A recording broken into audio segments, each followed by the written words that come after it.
Welcome viewers on today's exclusive featuring the UPSC CSE 2023 topper of Nagaland from amongst the four successful candidates. Her story, which was published on our print edition this morning, that is 17 April 2024. We are here for an exclusive follow-up with Miss Tolino Chishi, All India ranker 431, whose achievement has not only made our state proud but also testifies a remarkable testimony to God's faithfulness.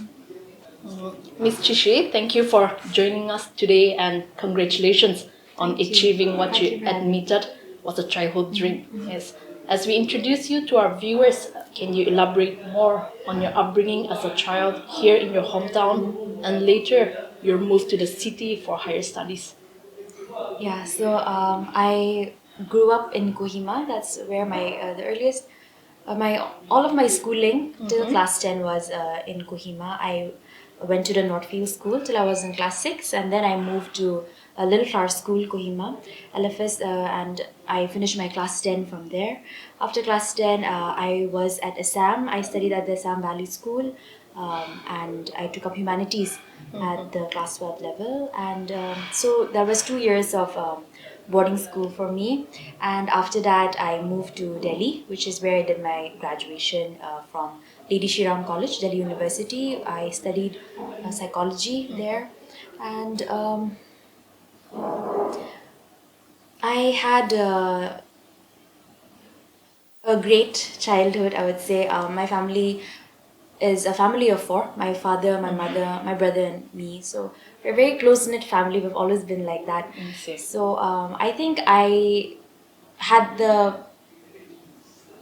was able to, I think I could have the best of both worlds as a child growing up at home with my family, immersion in my culture, learning about just growing up in a close knit family at home. I had that experience as well. Then when I moved to boarding school and also the city after that for my higher studies, it was a shift from, of course, a more sheltered environment to, a more open environment where I was on my own. In the sense, I was still very dependent financially, everything on my parents, but just a taste of independent living and being on your own.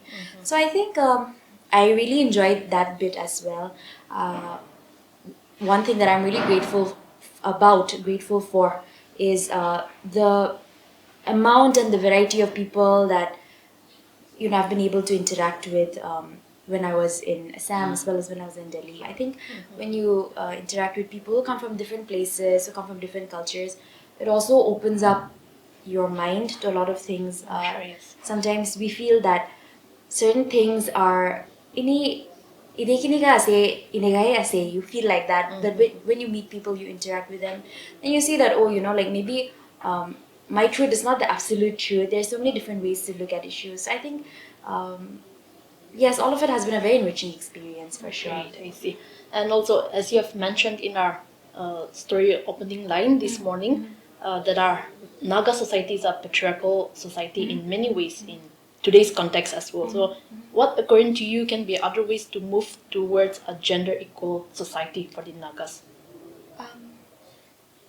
Okay, so just a few points off the top of my head that are coming to my mind right now. I think one aspect is care work that is done at home. When we're talking about the feeding work, the cooking work, washing work, looking after people who are sick at home, looking after the children, looking after the old. In many societies as well as ours, I think it is a very gendered construct. It's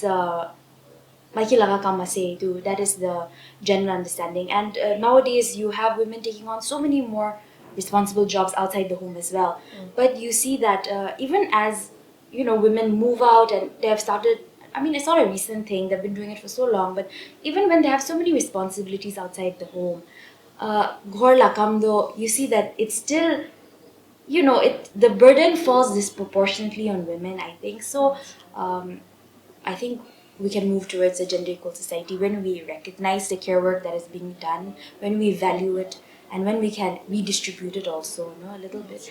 And in some ways I feel like a lot is to be done with the way we're brought up as children. I remember when I was in school, in the early part of my schooling, there was this rule, that it was not it was a system that the house captain would always be a guy.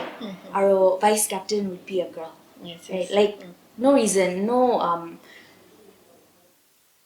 I think it's pretty senseless. It does not make much sense, but that is how it is, right? And I think it's not because of that Mikey Hange Nichire Rakiwo Munjala, that deliberate thing also, but we also live in a particular system, in a particular structure, and I think it's a reflection of all of that. The things that we accept as normal, the things we accept as this is how it should be.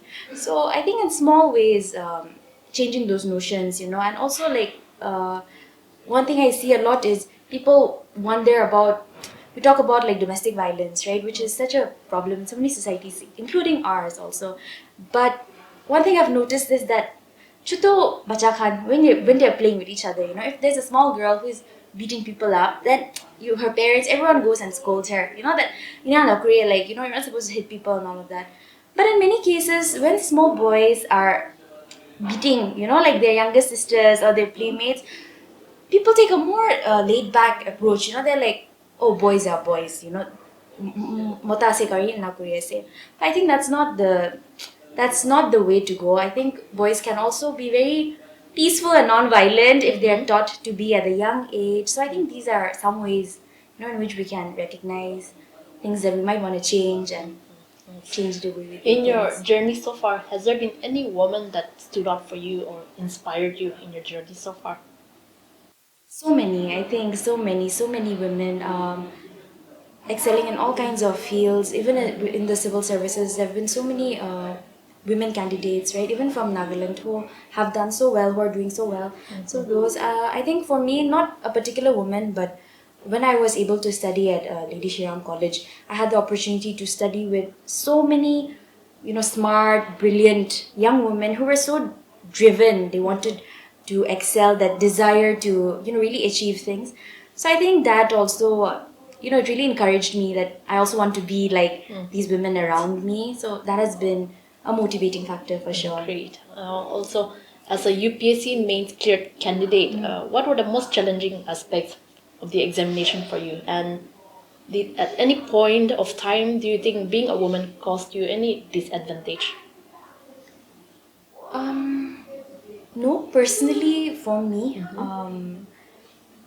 being a woman did not pose a disadvantage. I understand that for other people, I think it also depends on uh, your immediate context, family context. There are some families in which, maybe parents might not be so supportive of a girl's ambitions as much as they may be of a son's.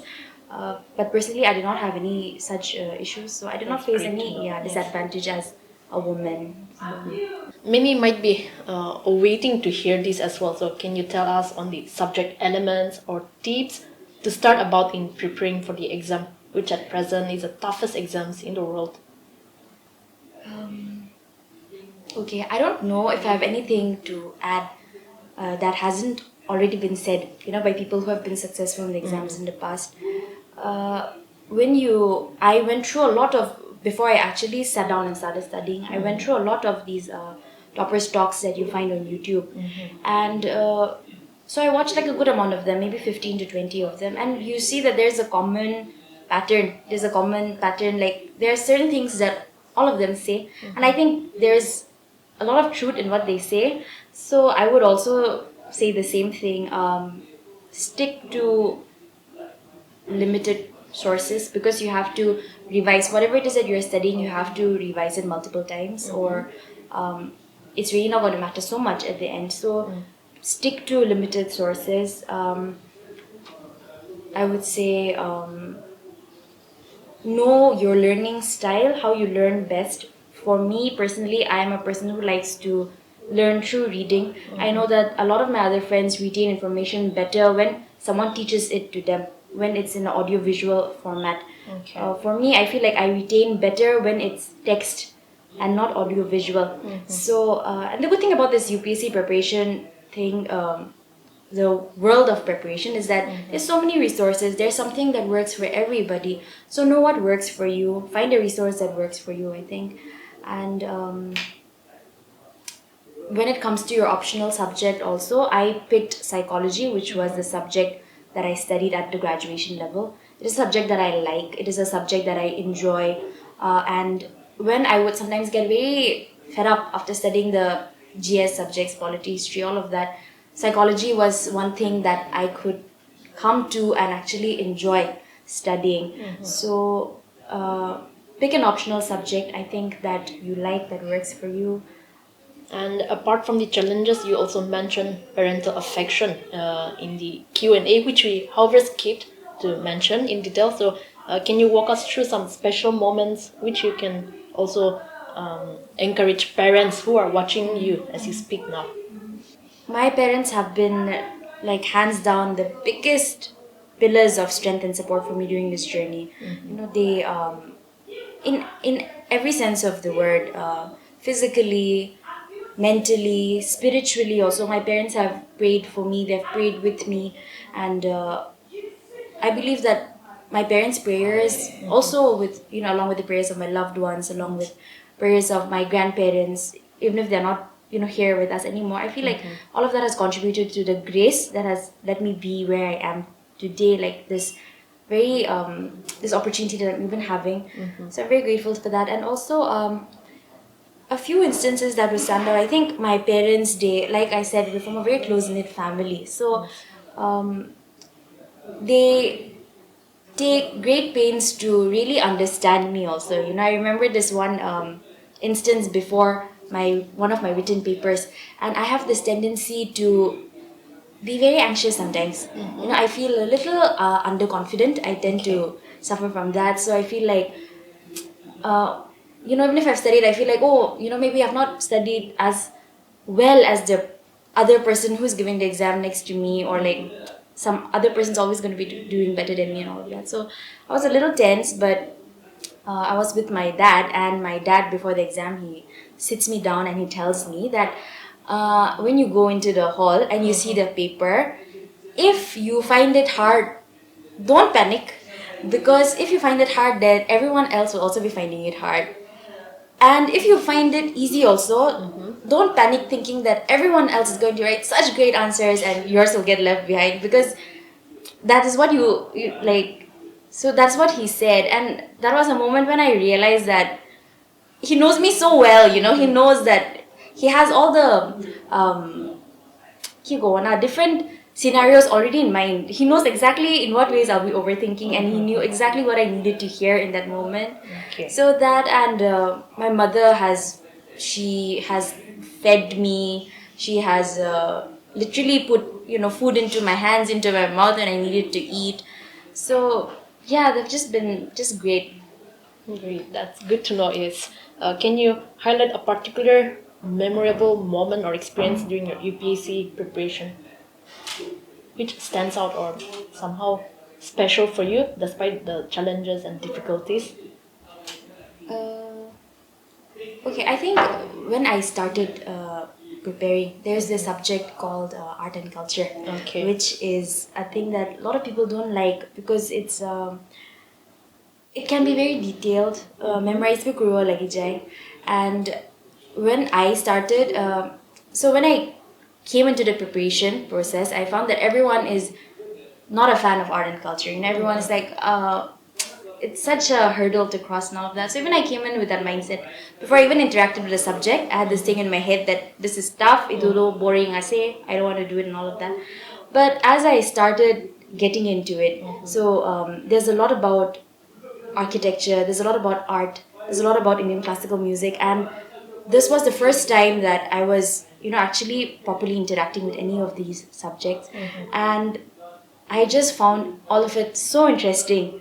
And even beyond the textbook after that, like now, these have become topics of special interest to me, and I like to go out of my way to actually find out more about them. So in a way, like, that was such an experience where it opened up a whole new world of interests, which I would never have even realized that I am interested in things like that if it had not been for this UPSC preparation journey. So that is definitely memorable. That is a takeaway.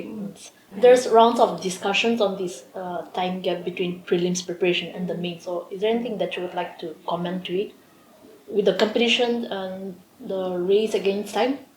Some say between the one has to prelims be and prepared even enough for the mains as well, rather than just the prelims. So, how would you comment to that? Okay, so to be very honest, a lot of people they say that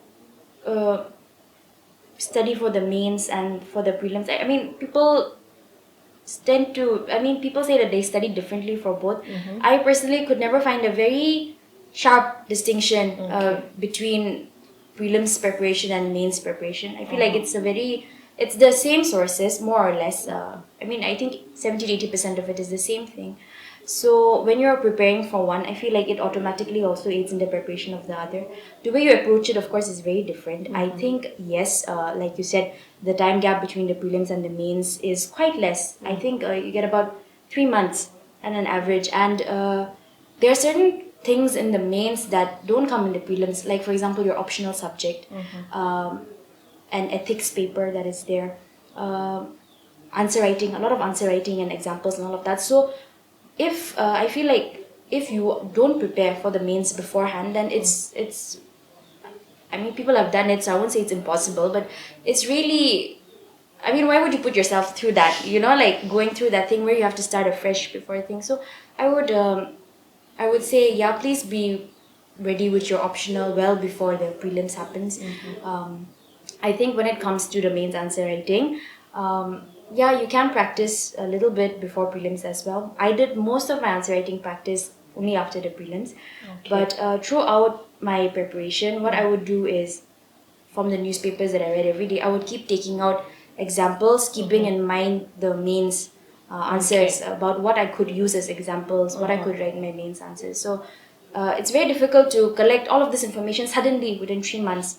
So yeah, I would definitely say keep in mind the mains as well, and not just the prelims when you prepare. Right. When you mention newspapers, can you specify some to our viewers? Okay, I personally followed the Hindu. That is the only newspaper that I followed for the prelims, for the mains, for my personality test as well. People usually follow 2 3 newspapers at that stage. I just decided to stick to the Hindu because I was comfortable with that. But I think these days, this is just for the UPSC. So I think the Indian Express is a very popular choice They also these have days. an IAS version of their editorial. I think so, yes. And they have this, I think, explained, if I'm not mistaken, that's what it's called, this explained section that is very popular with aspirants. And I've also read a few articles from that section. So the language is very clear, it's very simple, it's very lucid. And I think the Indian Express is also becoming a very popular choice. So, but yeah, personally I follow the Hindu. Thank you for sharing that as well. Yeah. And in your response, you have mentioned also the prioritizing of self-study. Was there any special reason as to why you did not officially enroll in any coaching centers? Okay. Yes. So I did enroll. I did enroll in a coaching course. This was in 2020 after I graduated. It was an online module because everyone was in lockdown, so there was no option as such. And like I said before, I prefer to learn by myself when I can, just by reading at my own pace. So and to be very honest, I did not attend the lectures with as much sincerity as I should have. So after some time, I just felt like I was better off moving to a different style of studying on my own. So that is when I did not study from the coaching material. I just shifted altogether to standard books, and yeah, so it's more or less that. Looking back, is there anything you would have done differently in your UPSC preparation now that you have successfully cleared it? I think I would maybe not have signed up for the coaching module. It did really help me with certain topics. Like I come from a humanities background. I in 11th and 12th, the subjects I studied: political science, history, English, sociology, and psychology. So economy was a thing that I found really difficult to understand, to grasp. So the economy lectures from the coaching module really did help. But other than that, I didn't really use the coaching resources as much. So maybe that is something I would change. But yeah, and even for subjects like geography, where I wanted some conceptual clarity, I relied more on videos that are available for free on YouTube. So maybe I would have forgone that online coaching module that I joined. Okay, Yeah, yes. so You would like to impart to any of the experience watching you now? practical advice. Yes.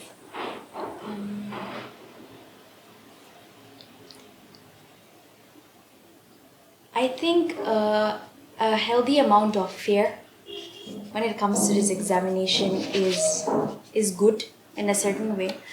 At the same time, I think don't get overwhelmed by the amount of information, the amount of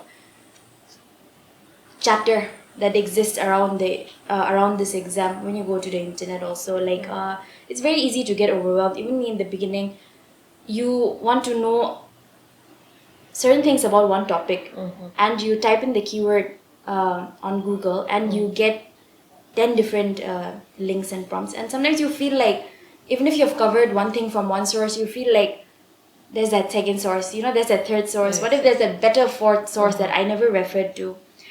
But I think when you start chasing too many things, that's when things just get too complicated and overwhelming.